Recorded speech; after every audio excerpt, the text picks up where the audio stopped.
På en pragtfuld forårsdag i 25, den 8. marts, er jeg gået i gang med at beskære vinstokke.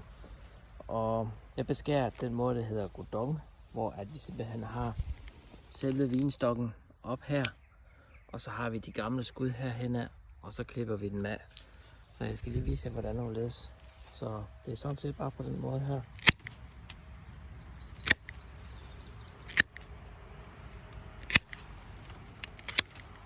Og hvis man lige prøver at zoome ind, så kan I se, at her kommer det nye års vinskud. Kommer der nogen her og der og der. Og så vokser de op, ligesom på den her måde. Og så klasserne, de bliver dannet omkring her. Så det er sådan set bare at komme i gang. Så lad os fortsætte med det på den her pragtfulde dag.